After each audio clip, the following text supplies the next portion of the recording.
intimidad con el Señor y salida a las Isabeles que nos necesitan. Eso fue la vida del Papa Francisco. Francisco es uno de aquellos hombres y mujeres que se animaron a montar el Evangelio en pelo, sin aperos, sin suavizantes, y por eso mismo dejan al descubierto nuestros pretextos, dejan al descubierto nuestras mediocridades. El pontificado de Francisco fue un pontificado gestual.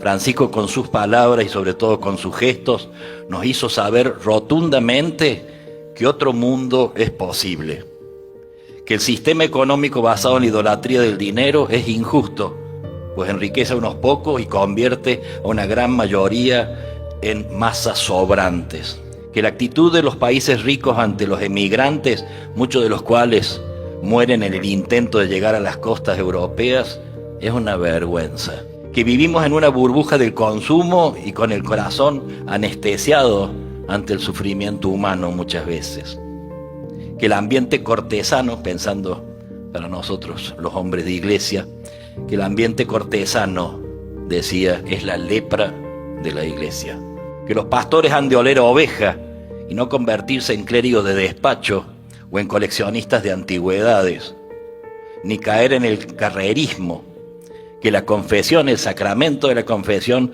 no puede ser una tortura, sino un lugar de misericordia, que hay que evitar el autoritarismo en el gobierno de la iglesia, que no hay que teorizar desde el laboratorio, sino experimentar la realidad del pueblo.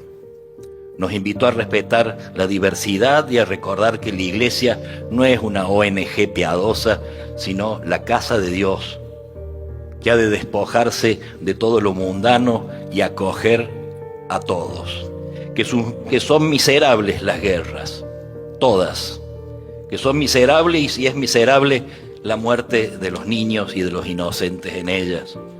Que las confesiones religiosas del mundo deben aunarse para resolver el problema del hambre y de la falta de educación. El pueblo creyente y no creyente ha captado los gestos del Papa Francisco. Besar a un niño discapacitado, lavar los pies a una joven musulmana el Jueves Santo, ser Lampedusa, la isla aquella, el primer viaje apostólico, donde llegan los que venían del norte de África en sus barquitas, usar sus zapatos viejos de antes, los de siempre, no vivir en los palacios apostólicos, viajar por Roma en un sencillo y pequeño coche, conceder entrevistas a periodistas no creyentes, enterrar en el cementerio del Vaticano a un hombre de la calle que falleció en la columnata de San Pedro, llamar desde hace meses, todos los días, a las 19 horas, al párroco de Gaza, que es argentino, y que cuida de una multitud de refugiados.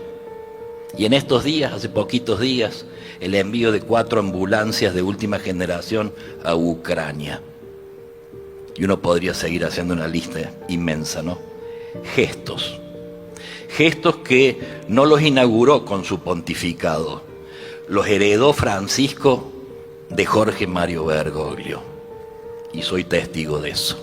Su pobreza personal no es oportunista ni es mediática.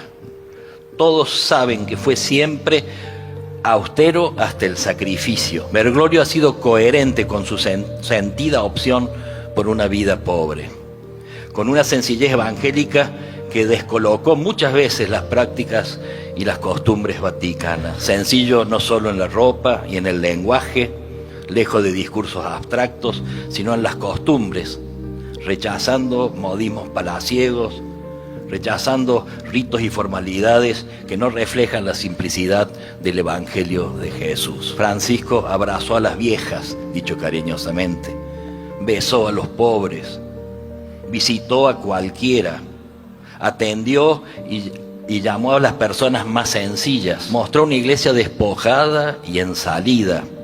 Se cansó de pedir a los curas que estuviéramos disponibles para el pueblo, que nos mantuviéramos abiertos a la escucha y al diálogo, que no fuéramos jueces implacables, que saliéramos a las periferias, que nos ocupáramos de los descartables de la sociedad. Les gritó a los jóvenes: vuelen alto y sueñen en grande, no balconeen la vida, Métanse en la vida como Jesús, hagan lío, no tengan miedo de cuestionar. Jesús no se quedó en la ventana mirando, sino que se metió en nuestra historia. Él no tuvo miedo de nuestros líos. Ustedes valen mucho, decía Francisco, no lo olviden nunca, jóvenes. No se vendan, no se alquilen. Son únicos y son necesarios. Son el ahora de Dios. Son la iglesia los necesita. Con ustedes hay esperanza. Sean jóvenes con alas y con raíces. Francisco nos previno de la autorreferencialidad. Una iglesia que se mire el ombligo.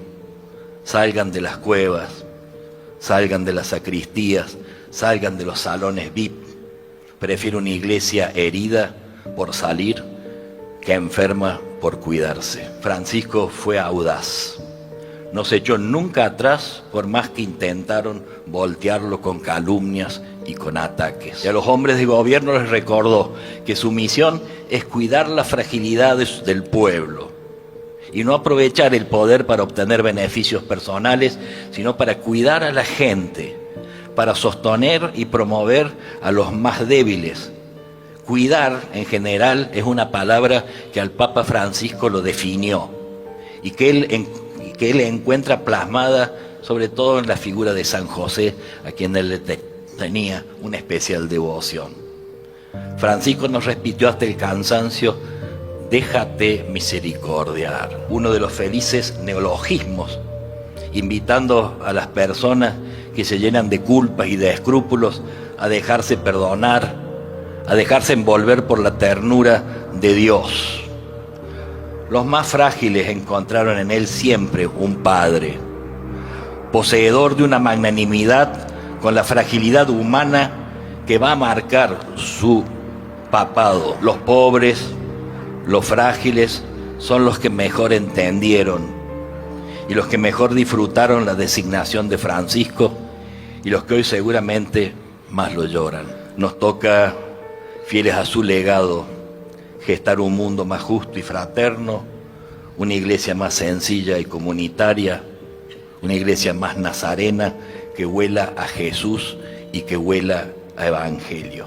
Hoy día se dio a conocer el testamento de lo que él desea que el Señor dé, la recompensa merecida a quienes me han amado y seguirán orando por mí. Ofrecía al Señor el sufrimiento que se hizo presente en la última parte de mi vida.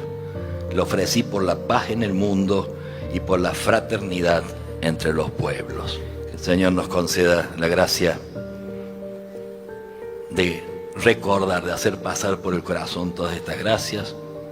Nos conceda la gracia de hacernos cargo, de tomar la posta de un hombre que se animó, nos dio testimonio de lo que significa vivir el Evangelio. La Virgen, que es madre, él ha pedido ser enterrado, ya tiene su tumba abierta hace tiempo, allí en Santa María Mayor, en esta Basílica de la Virgen, donde cada vez que salía de viaje él iba a rezarle a la Virgen. Cada vez que volvía de viaje le llevaba flores a agradecerle. Cuando volvió de la clínica Gemelli también pasó por Santa María Mayor a agradecerle a la Virgen. Bueno, él que tenía esta devoción, este cariño tan de hijo, que también nos ayude también a sentirlo y a vivirlo nosotros. Que así sea.